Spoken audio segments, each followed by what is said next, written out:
Bolsonaro desesperado e coloca a culpa em Eduardo Bolsonaro e pede para que ele cale a boca e fique quieto e não atrapalhe.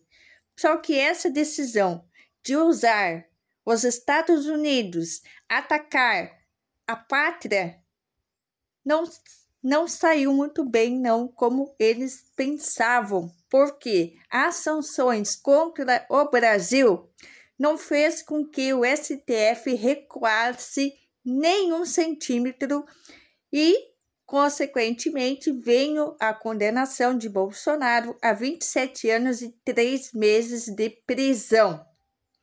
Então, Bolsonaro bota toda a culpa em Eduardo Bolsonaro, sendo que esta tentativa de usar os Estados Unidos contra o próprio país não deu nada certo.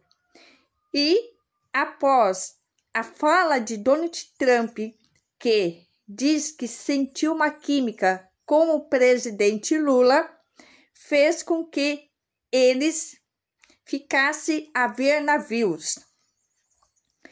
E toda esta ideia de apoio de Donald Trump contra o Brasil para proteger Bolsonaro só está fazendo com que Bolsonaro perca ainda mais apoio e que Lula cresça ainda mais. Entenda.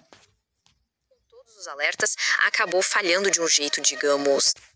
Olha só que reviravolta na política internacional, redesenhando alianças e colocando nomes de peso em xeque. Hoje, a gente vai analisar uma mudança de estratégia surpreendente de Donald Trump e como isso pode ter, de certa forma, selado o destino político de Jair Bolsonaro. Bora entender essa trama. Informações porque Jair Bolsonaro está em modo desespero. Acho que dá pra gente descrever assim. Sobre o risco de perder o apoio de Donald Trump, ele parece ter finalmente percebido um erro da sua estratégia política, entrou em desespero e está culpando o filho Eduardo Bolsonaro por uma decisão que foi sua. Tudo começa, veja bem, com uma crise familiar nos bastidores do poder. Nos próximos minutos, a gente vai descobrir por que Jair Bolsonaro estaria culpando o próprio filho Eduardo por um erro de cálculo político que pode custar muito, mas muito caro.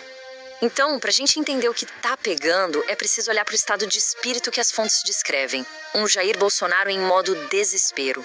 E o motivo? A sensação de que sua principal aliança internacional pode estar simplesmente desmoronando. E a reação imediata? Qual foi? Apontar o dedo para o filho, o deputado Eduardo Bolsonaro. Conforme a Mônica, colunista da Folha de São Paulo, deu em primeira mão, o ex-presidente mandou emissários dizerem a Eduardo para calar a boca e não atrapalhar as costuras para um acordo de redução de penas aos condenados do 8 de janeiro, que está fazendo água no Congresso. A ação chegou a um ponto, crítico. De acordo com a colunista Mônica Bergamo, da Folha de São Paulo, o ex-presidente mandou uma ordem bem direta e dura para o Eduardo através de emissários. Cale a boca e não atrapalhe. Uma mensagem que mostra o tamanho da preocupação com o que está rolando em Brasília. E aqui está o pulo do gato. Todo esse pânico vem do risco de perder o apoio de Donald Trump. Parece que a ficha finalmente caiu para Bolsonaro sobre o erro na estratégia. E agora é uma corrida contra o tempo para tentar limitar os estragos de uma aposta que ele mesmo fez. Mas afinal, como se chegou a esse ponto de desespero todo? Para entender, a gente precisa dar uma olhada no plano arriscado que foi colocado em prática. Uma estratégia que, mesmo com todos os alertas, acabou falhando de um jeito, digamos, espetacular. O lobby bolsonarista foi teoricamente bem sucedido, certo? Veio o tarifaço contra o Brasil, as sanções contra os ministros do Supremo, mas como já era previsível e muita gente ao redor de Bolsonaro alertou, o tiro saiu pela culatra.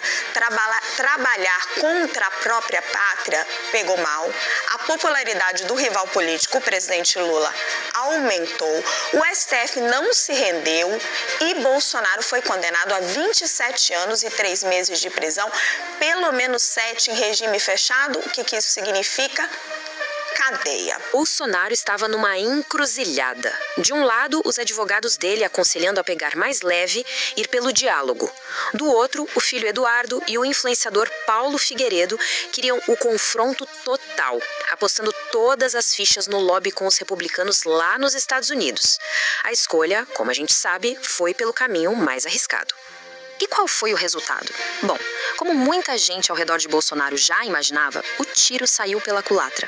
A estratégia de confronto não só não deu resultado, como acabou trazendo um monte de consequências negativas. E as consequências foram um desastre em várias frentes. Primeiro, essa imagem de trabalhar contra a pátria, fazendo lobby estrangeiro, pegou muito mal. Segundo, a popularidade do seu rival, o presidente Lula, acabou subindo.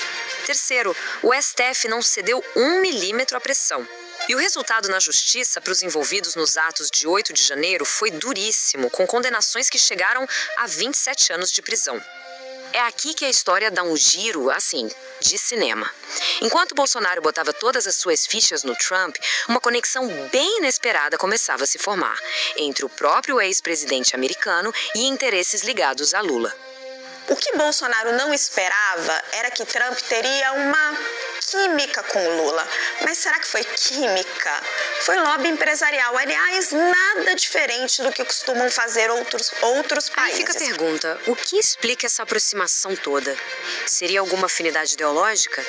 A resposta, como a gente vai ver, parece ser bem mais pragmática e envolve interesses econômicos muito poderosos. Ou seja, lobby empresarial.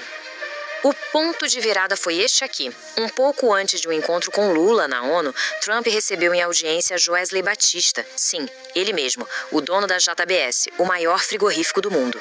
E foi esse encontro que mudou completamente as regras do jogo. Então vamos nos aprofundar no que realmente motivou essa mudança. Porque não se trata de ideologia, e sim de negócios. O fator JBS foi a peça-chave no cálculo político do Donald Trump. Para ter uma ideia... Trump recebeu em audiência o empresário Joesley Batista. Dono do maior frigorífico do mundo, Joesley deixou, faz tempo, e com a ajuda do BNDES durante os governos do PT, de ser um empresário, entre aspas, brasileiro. Do tamanho dessa influência, é só olhar para os números. A JBS, que cresceu muito com o apoio do BNDES nos governos do PT, hoje depende demais do mercado americano. 55% do faturamento dela vem dos Estados Unidos. Na prática, é um gigante em solo americano. E tem mais, a JBS gera cerca de 100 mil empregos nos Estados Unidos e foi uma doadora importante da campanha republicana. Isso é um poder de influência gigantesco que nenhum político, nem mesmo o Trump, pode simplesmente ignorar. O argumento que levaram para o Trump foi bem direto, focado na economia. O alerta era claro. Se as tarifas sobre a carne brasileira continuassem, o preço do hambúrguer para o consumidor americano ia disparar, o que joga a inflação lá para cima. Aí a conta ficou simples para o Trump, né? Para que continuar defendendo um aliado político, Jair Bolsonaro, se isso poderia prejudicar o bolso do eleitor americano e virar um problema na própria campanha dele? A lealdade, nesse caso, tem preço. E claro, essa virada de chave do Trump lá nos Estados Unidos teve um efeito dominó imediato e bem severo no cenário político aqui em Brasília, praticamente desmontando os planos de Bolsonaro. Até tarde demais? Em Brasília, o projeto de lei da dosimetria vai se complicando. O STF está reticente, o Planalto e o PT também já notaram que não tem nada a ganhar.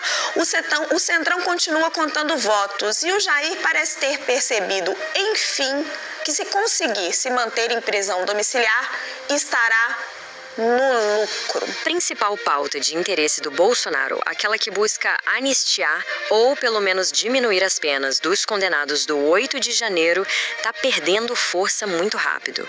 Sem aquele apoio e a pressão externa que ele contava, a articulação no Congresso simplesmente desidratou. Os obstáculos são imensos. O STF resiste à ideia. O Palácio do Planalto e o PT não enxergam nenhuma vantagem política em apoiar isso. E o Centrão, sempre muito pragmático, tá só de olho contando os votos, mas sem se comprometer com nada.